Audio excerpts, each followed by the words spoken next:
Apart from roasted meat, fish and fries, what is the other dishes that is consumed by New Zealanders on day-to-day life? Probably an Indian curry. Really? Coming to sports, I must not say that you know which sports every New Zealanders like. We do have a rugby, cricket. I think Cricket, it's yeah. similar for India. New Zealanders have this attitude of, yes, I might be small, but I can do a lot despite my size. We have a very strong ethic of trying to build teamwork in young people. Okay. How to work as a team. Because we have these challenges of being a small country, we need to try and be a little bit different to be more successful. Especially when we look at the rest of the world and understand that there is no other place like New Zealand that exists. And if there is one thing that you have to choose about Kiwi culture, which is one thing that you will not like to change? I would say our openness to meet other people. We're a very friendly group of people, New Zealanders. I think we would be some of the friendliest in the world. I hope that doesn't change.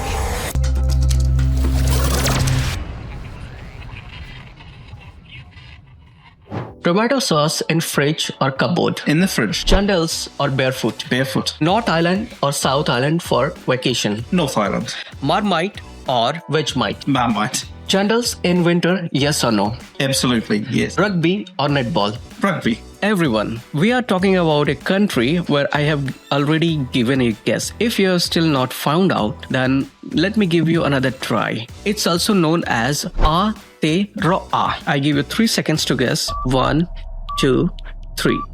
Well, still, if you have not guessed, this is the last chance for you. This country is known by a bird which cannot fly, and it's almost at the bottom of the food chain. Well, by now you must have guessed it's New Zealand. Bryan has been living for the last 4 years in Europe. He is a traditional Kiwi, a local one, and he is an English teacher, a music player, and passionate food, let's say, taster. He also has a lot of passion about history. So let's hear directly from Bryan about New Zealand. So welcome, Bryan. Thank you for having me. How are you? Very well, thanks. Okay. So, what is Maori?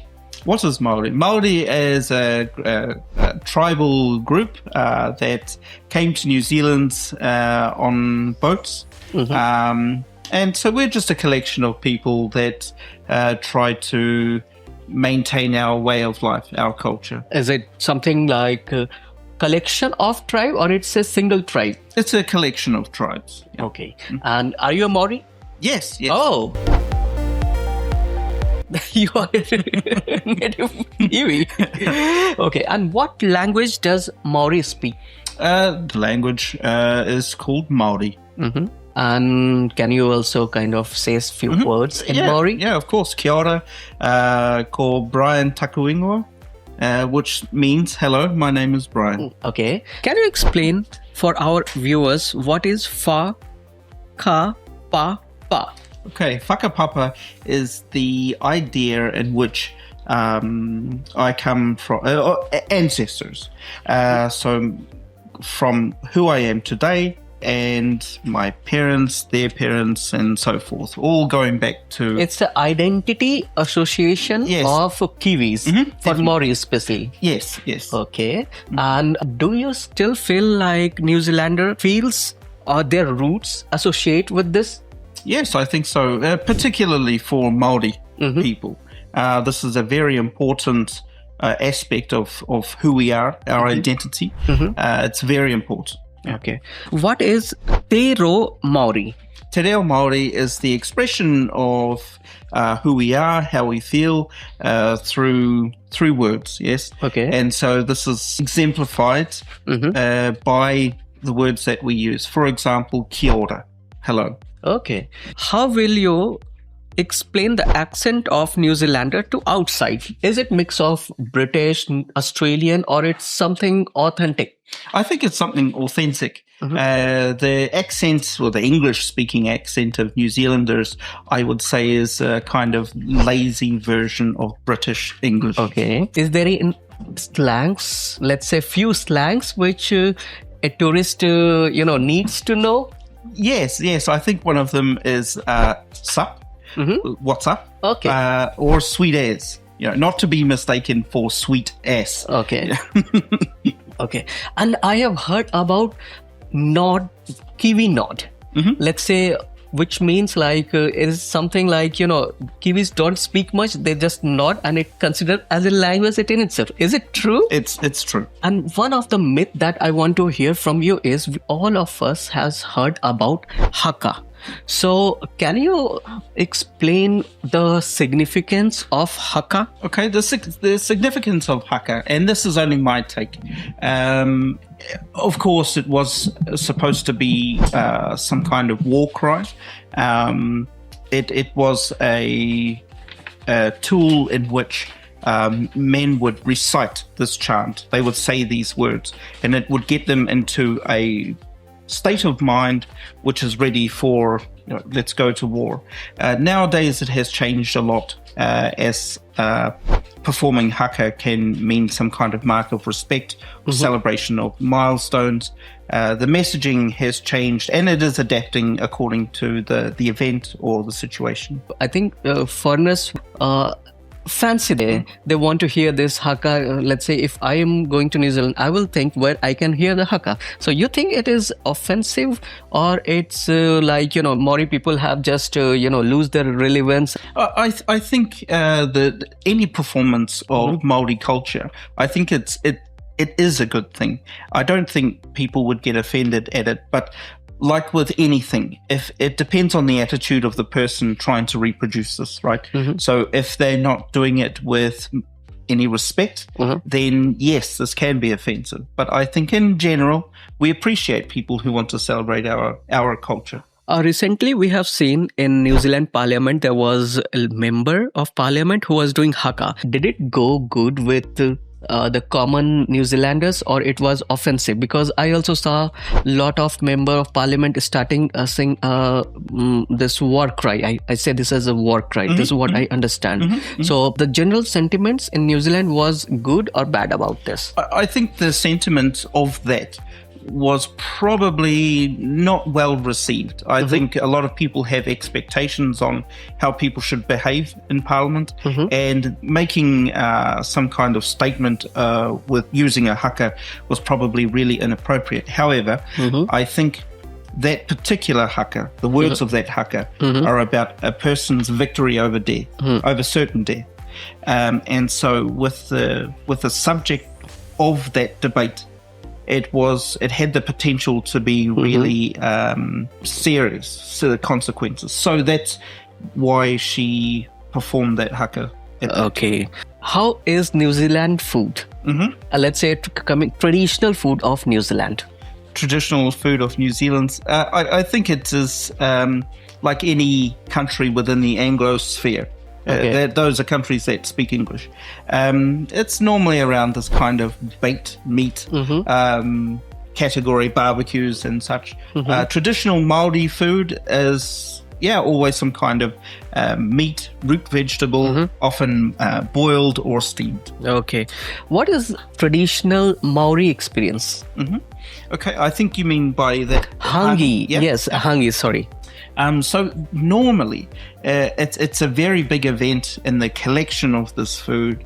The preparation of this food is quite takes a lot of work. You need to build a fire, you need to dig a hole, you need to take stones from the river. It's not the eating alone that is hāngī.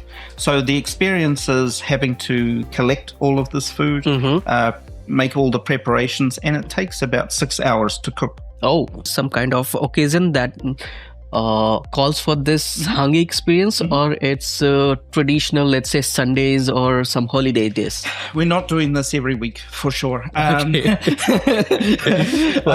Normally this is around some kind of celebration of a birthday or a large family event. It could be a funeral. And the reason why is it's the easiest way to prepare a lot of food for a lot of people without too much manual input. Okay. So I have heard Pavlava, LNP and Hanukkah honey. It defines kind of New Zealand eating habits. Do they really consume this? Yes, indeed. I would say pavlova is normally consumed around Christmas time. It's kind of cake. It's a dessert. It's a dessert of baked egg white. It's a very light cake, and often it has cream and some kind of chopped fruit. LNP? LNP is a drink, and this is really unique to New Zealand. It's a lemon-flavored fizzy water, but you cannot reproduce this flavor anywhere else. And what about Hanukkah? Honey white is so famous. What do you think? Well, it's the only place in the world you can get this kind of honey, and it has some special medicinal properties for it, and a lot of countries around the world really do appreciate the benefits that you can achieve from consuming this honey. Okay. Do you like flat white? Definitely. Really?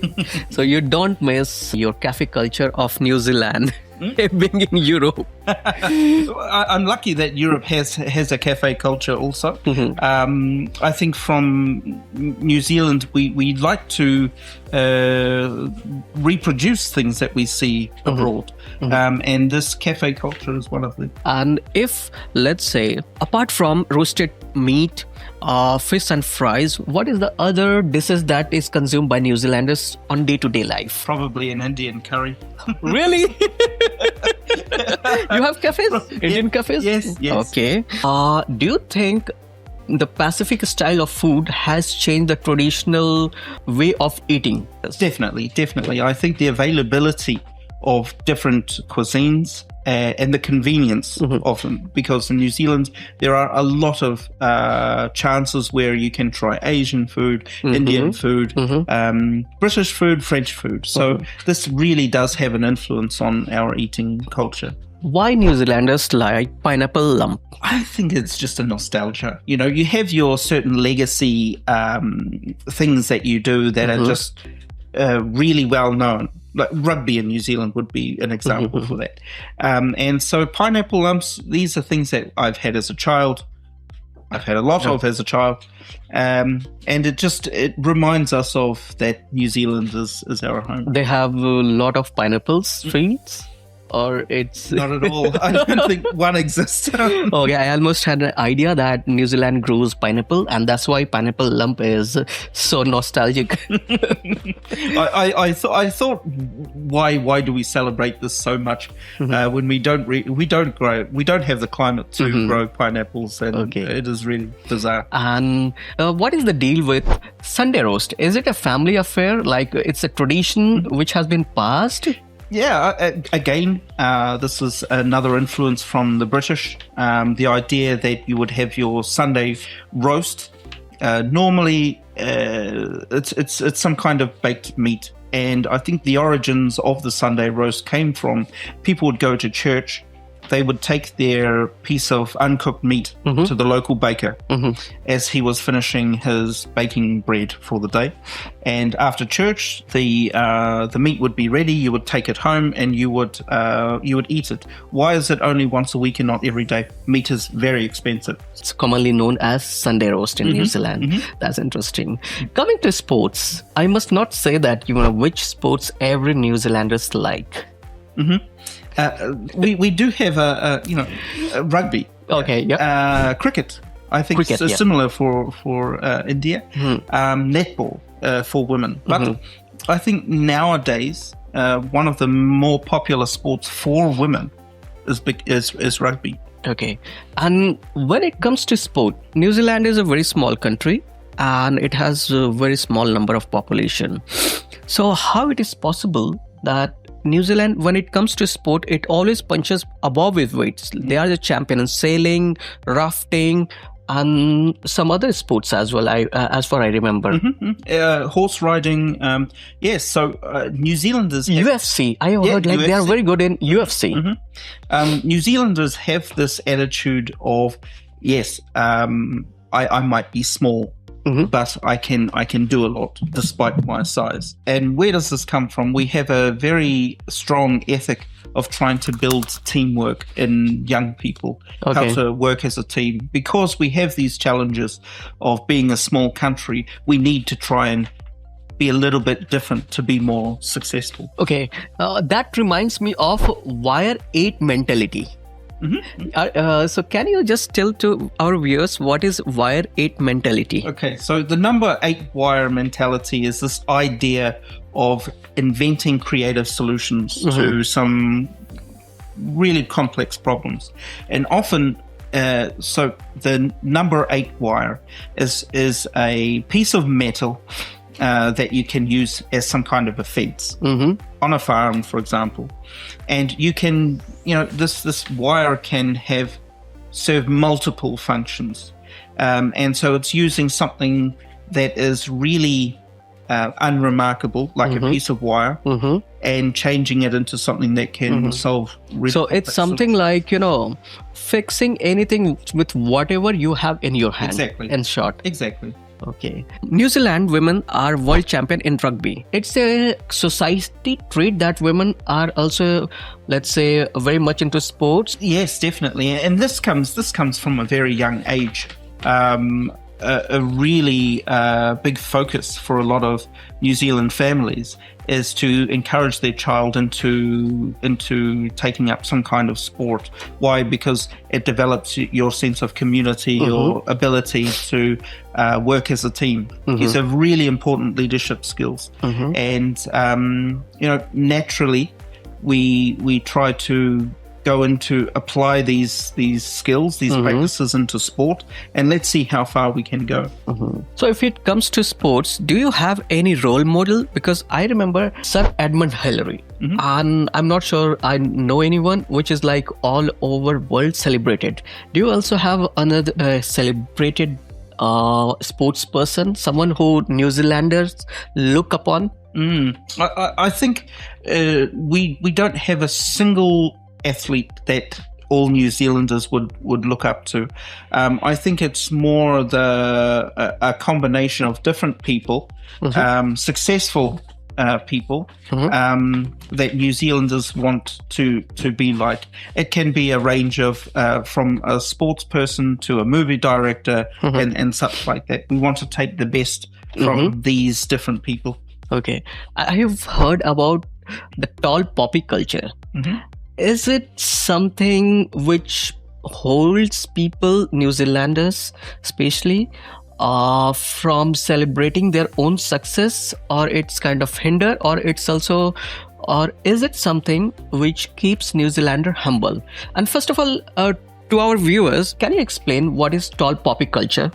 Okay, tall poppy culture is the idea that a flower in a field might grow higher than all the other flowers in the field, and it can be a good thing, but often you will find New Zealanders try to avoid the situation of being higher or better than anyone else. Does this prevent us from being able to celebrate our own successes? No, I don't think so. I think the idea that we can share our success with our family, with our communities, is much more of a complete idea of victory. Okay, because I was reading that this is mostly and also a British culture. I might be wrong, but this was so different. So is it communism kind of mindset? Yes, you can say it as a communist mindset, and I think the philosophy of communism is that everyone works for everyone. What I do is to help the people around me, my community. And from a philosophy point of view, it's very effective. Parts of communism can be a good thing. Okay, and it's still followed, or it has reduced? I think it's still followed. I think it's very strong, this idea of helping your community. Okay. New Zealanders are often known as global wanderers. So they go outside and then they return. So over a period of time, has it changed?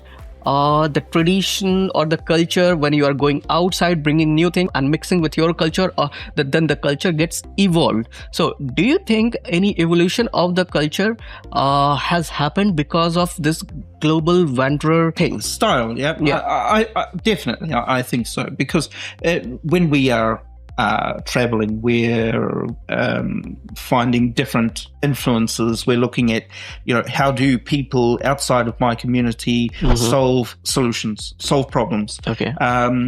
What do they do differently? How do they dress? And then, can I bring this back to my home? I think this kind of idea is very popular in New Zealand, globally also. We're all looking, trying to find the best of everything, and what can I take back with me? Okay, what is this culture of going into the bushes? Every time I see Kiwi, they are so fond of bushes, and I also came to know that most of the Kiwi population is within an hour from the coast. Is some cultural thing which has come, or it's something like which is more of demand? I think this idea of going out into nature is both exciting. Every person really enjoys having some kind of adventure. So going into the bush, either for things to like hiking, but also hunting is very, very popular in New Zealand. Going to the sea and fishing, this is some kind of way to feed people, but the act of fishing is what people really enjoy. Sitting, waiting for a fish, Yeah. So basically, it's more of how is civilization? Is there any big city like I've heard Auckland are there? So people don't like corporate culture there.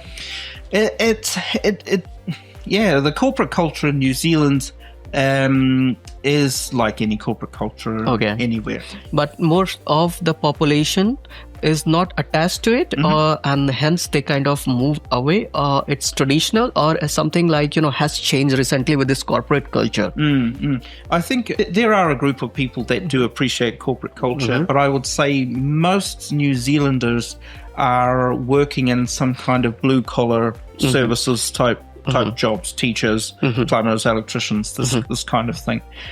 Because, working in an office is not really a dream job for a lot of New Zealanders. Okay. So, about the government system of New Zealand, can you give a brief about the power structure? Because I have heard still there is a crown which sits on top of the parliament. Is it true? Yes, you could say that. New Zealand is part of the Commonwealth of Great Britain. So the sovereign of Great Britain, King Charles, he is the figurehead of New Zealand. However, it's only symbolic. Okay. He does not have any influence in the daily running, making laws in New Zealand. It's just a symbol. Did New Zealand ever got independence from Britishers, or they made some deal? Along the lines of the way you asked that question, you can say no.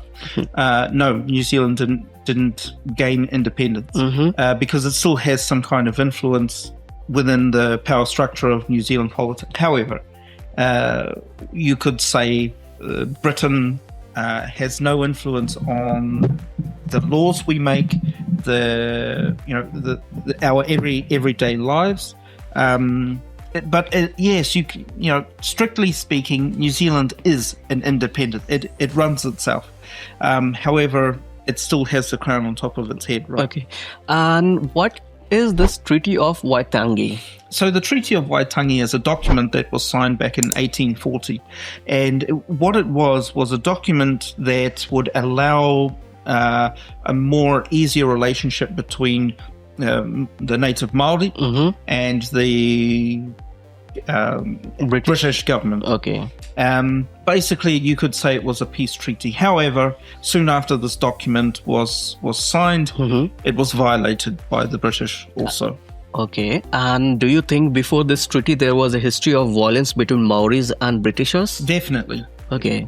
So, and how it still holds, let's say, in this age, or it's completely demonized? I think it depends who you talk to. So right now, it's a very political topic to talk about the Treaty of Waitangi. Basically, there are some definitions of statements made in this document where some people agree or disagree. And so this is considered to be the founding document of New Zealand, and to have people want to redefine what things mean can create a lot of controversy, and it has created a lot of controversy. So yes, this document gives us some guidelines on how we can maintain good relationships. However, some people see this document as very divisive. Okay, so this is a very interesting history has been narrated by you in a very smooth way. So talking about parliament, I heard like there is a prime minister and there's council of minister. And what kind of government you have in New Zealand? It is right winger, or it is left, or they are like in the middle? The government that we have right now, I think a lot of people would consider to be right wing. The government right now is made up of three parties. So that's National, New Zealand First, and ACT. New Zealand First and ACT are known to be far right leaning in terms of their policies. And National seems to be the party that is more centre right. Yeah. Okay, Lord of Rings. This picture, this cinema, this series has given a different picture of New Zealand. It looks like New Zealand is a fantasy world. Has this changed New Zealand in any way post the movie release? I think the way it changed New Zealand was it gave New Zealanders more of an appreciation of our environment, our natural resources, our natural beauty, because that is what a lot of people who have watched this film, they have seen that New Zealand looks like this paradise, this untouched place of just nature. And so I think a lot of people around the time that these films were made were kind of leaning more towards an industrial version of New Zealand. They want to do what Australia's doing, or America, or the rest of the West is doing. And kind of the release of these movies kind of reset a lot of people's thinking. Maybe I don't want to have factories everywhere. Maybe I want to maintain this. New Zealand is going under industrialization or not? I think so, gradually. However, it is quite challenging in New Zealand because we have this nature and we want to maintain its beauty, its quality. From a regulation compliance point of view, it is very difficult to kind of start some industry in New Zealand. As a tourist, let's say if somebody goes, because we know that this movie got shot and we know where to go, something from tourist perspective we see things. But as a native Kiwi, can you propose few places which is like a hidden gem? Yes, I think places in the east coast of the North Island, a lot of these places, forests and beaches are not so popular with tourists. So definitely in the east, Aotearoa, the East Cape, Hawke's Bay, some areas in the north, Ahipara, in the north of the North Island, very nice place. If you like the ocean and the beaches, yeah. So this clean green image is myth or reality? Yes, I think there is some myth to that idea, clean and green. We desperately try to make this the reality. However, it's not always clean and green, as we like to say. This requires a lot of cooperation from companies, from industries. Okay. And what is this concept of kaitiakitanga? Kaitiakitanga. So how we pronounce it? Kaitiakitanga. Okay, and what does it mean? This means some kind of guardianship. So normally in that context, it would be kaitiakitanga of some kind of natural resources. So we can use the sea as an example. The sea provides for us food, relaxation, a place to take your family. So we must be able to take care of the sea, make sure that it's kept clean so that my children and my children's children can use this. It's to have an equal relationship. Do you think it's a spiritual connection with the nature? Definitely, I think so. Especially when we look at the rest of the world and understand that there is no other place like New Zealand that exists. So from a Maori perspective, that is even part of our identity. I myself come from a tribe where we have a very close relationship with the mountains, the river, and the land. Okay, and do you think in the modern world it has changed? I think... moving into the modern times, I think some views would be a little different to say, maybe we should be prioritizing in a different direction. Which part of New Zealand you are from, South or North Island? I'm from the central part of the North Island. Okay. I have heard a lot of comparison drawn between North versus South Island. So can you just give overview how it is? The majority of the New Zealand population, 5 million people, live in the North Island. Those who come from the South are known to be probably more chill than us in the North. But in saying that, I think all New Zealanders are quite chill compared to other countries, in fact. And I heard like in South Island of New Zealand, there was a surge in extraction of gold. Has that changed South Island? I think the gold rush in the South Island definitely played a role in the building of infrastructure in that part of the country. However, I think now it's primarily driven by a lot of tourism. Tourism is New Zealand's largest industry, you could say. So the gold rush has changed from mining gold to tourism, and so we need to try and protect our natural environment because of tourism. New Zealanders are very much conscious about their natural resources? Yes and no. I think in New Zealand we are separated from the challenges that other countries face. So we don't understand to some extent how precious a resource is, like clean water. Do you think New Zealand has a lot of resource? Yes, I do. Natural resources. Yes. Okay. Speaking about musket wars, during 1800s, when the tribes Maoris got some muskets, they start kind of killing, revenging their ancestors. Is this real? Yes, it's true, and it didn't happen. It didn't start to happen as muskets became available. Maori tribes have been warring for many years. How you were fighting before that? It was always close hand-to-hand combat. So muskets were a game changer because you could hurt people or disable people from a distance. You didn't have to be in close quarters. And talking about suffering milestone, that is somewhere in 1893, New Zealand gave the first ever women right for women to vote. Was it something where it's culturally feminism, or it is something like something has changed that made people to decide about this policy?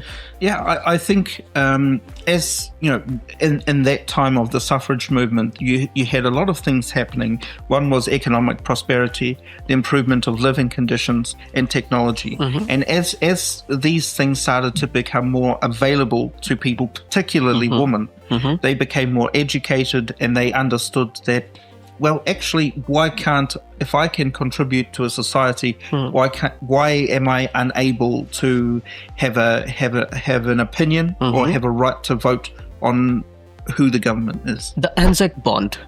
Can you explain to our viewers the importance of the Anzac Bond and how New Zealanders start associating with their soldiers?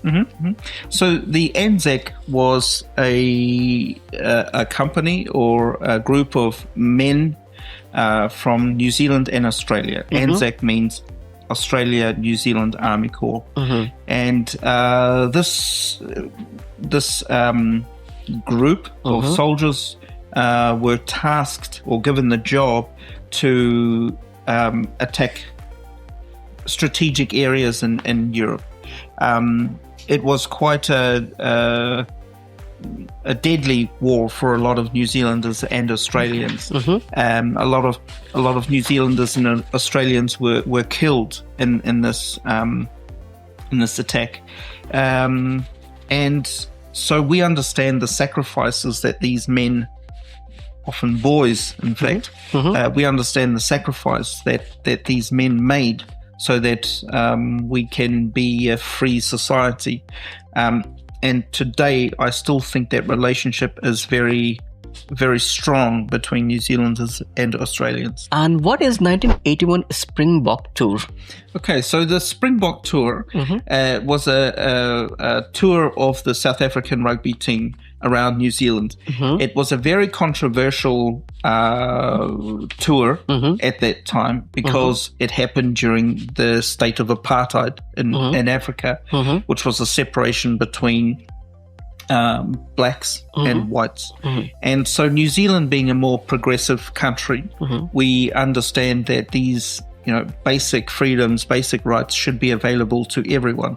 And so to have a sports team that is representing a country which is kind of violating some human rights, a lot of people were against this idea, and so these protests happened. Was it a defining moment in, let's say, latest modern world?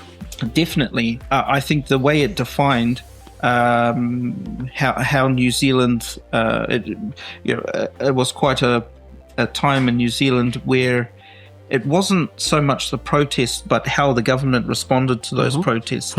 And it showed us this idea that if we see something happening that is not right, it is our duty to try and change that. Okay, and this is a very interesting subject which I want to ask, because I was reading about New Zealand. I came to know like early 1300s where the first settlers came to New Zealand. Can you brief me about like how this Maori culture and how this Maori tribe even formed back then? So the earliest settlers that I can recall was a man, Abel Tasman, from the Netherlands, and he came with the intention to create some kind of trade with the local tribes, maybe establish some kind of shop or some business here. He was from Polynesia or something, or it was Thomas Cook? Yes, we had Captain James Cook, who was more of a representative from Great Britain. Okay. He was kind of tasked with settling New Zealand, mapping New Zealand to try and understand what it looks like as a country or a land, and then ultimately creating the infrastructure, the pathway to build and map it. Yeah. Okay. Because I was reading and found like before Cook, they were not allowing foreigner in to come and even kind of settle somewhere that easy. So Britishers, like we spoke, Cook came and mapped end to end. So I was curious to know how it happened that Maoris allowed him to map this. There was some deal going on. Yes. Well, I mean, this was the thing is Maori at the time understood the relationship to be beneficial for both people, and history will show that that relationship was broken many times. So how did they manage to map New Zealand? Was they formed some kind of trust, and so they had a good relationship at the start. So looking into history of New Zealand, when was that moment when New Zealanders start feeling back like a New Zealander but not like Britishers? Was there any moment that happened which made people back to their roots, closer to where they were? I don't think any particular moment exists where that happened. I can say that as populations grow, as people die, these connections to this kind of British society kind of just fade away. For our viewers, can you explain what is dawn raids? So the dawn raids was a government strategy to remove illegal immigrants or people who had overstayed the conditions of their visas. So yeah, they are exactly, it's in the title, the dawn raid. So these when you talk of immigrants, you are talking about Britishers or someone else? Not Britishers, any immigrants, but most of the immigrants that fit the category of overstaying or here illegally French were Polynesians. So we're talking Samoans, people from Tonga, Cook Islands, so things like that. Okay, so being a New Zealander, which is your favorite spot for holiday? For holiday, it's very conventional. My favorite sport to play would be golf. Okay, so you can be found real to golf places. Interestingly, New Zealand has the most number of golf courses per capita in the world. And what is the food that you like? The food that I like personally is always some kind of barbecue. So this is Sunday culture is correct. So still you follow that. So let's say if you go back to New Zealand, do you follow this Saturday sports tradition? Definitely. Okay, and for my viewers, can you please explain what is this very unique Saturday sports culture? The Saturday sports culture is a way for people who have been working throughout the week to kind of blow off some steam, socialize with their friends, and keep a bit of physical condition. As I said, from early stages of childhood, we are all trying to learn how to play some kind of sport. To develop these team skills, and naturally this stays with us throughout adulthood, and so it's a way to just kind of relax on the weekend, spend time with friends, and then after the game obviously there's always some kind of party. And if there is one thing that you have to choose about Kiwi culture, which is one thing that you will not like to change? I would say our openness to meet other people. We're a very friendly group of people, New Zealanders. I think we would be some of the friendliest in the world. I hope that doesn't change. Okay, and this is one funny question. Is there any restaurants in New Zealand where it has written, you are not allowed without shoes? No. I think a lot of restaurants accept that Kiwis are who they are, and they come in bare feet or in a t-shirt. Have you tried to go on the streets of this country barefoot? Personally, no. I don't think my mother would allow me to do that. And what do you call? Is there any shortcut for barbecue? No shortcut. Okay, because in Australia they say Barbie, and I would like to know: is there any slangs? Let's say in a common, let's say Barbie is known as barbecue, or some kind of shortcuts maybe for tourists. Yeah, sure. I mean, barbecue is already a short word in itself, and yes, some people use the word Barbie, but I would say that's mostly in Australia. So, speaking of New Zealanders, and not talking about Kiwi, it's not justified. So how it happened in the world that New Zealand, a country known for kiwi, became endangered species? Yes, well, it was the introduction of predators from the settlers. Yeah, they brought with them dogs, cats, some kind of rodents, and all of these really thrive on eating this kind of birds. What made the kiwi particularly vulnerable is that it cannot fly. So it has no ability to escape these predators. Okay. And so that's why it was very consequential in the decline of this kiwi population. And it happened after Britishers. Okay.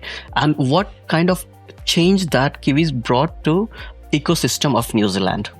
The animal Yeah. itself? Yes, so it performed a critical function of maintaining the forest ground, eating insects that might be harmful to the trees. You could say it's cleaning the forest. So that was the role that it carried. Okay. That was nice conversation with you, Bryan. Thank you very much. Hope to see you again. And next time we'll come, we will hear music out of you. Yes. So, and before we end, viewers, we need to know what kind of foods we need to try in New Zealand. So, would you like to say something for tourists? The type of food to try would be definitely anything seafood. For sure. And where we can find this Hangi experience? Is there restaurants that also does this, or we have to find some families? Okay, families definitely. If you can make friends with New Zealanders, and it's quite easy to make a friend with New Zealanders.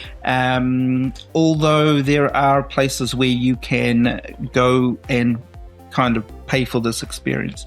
Rotorua being one of them. So a city in the Central North Island, a very popular place for people to visit. Talking about jandals, once tourists are in New Zealand, is it mandatory for them to wear jandals in order to feel this native experience?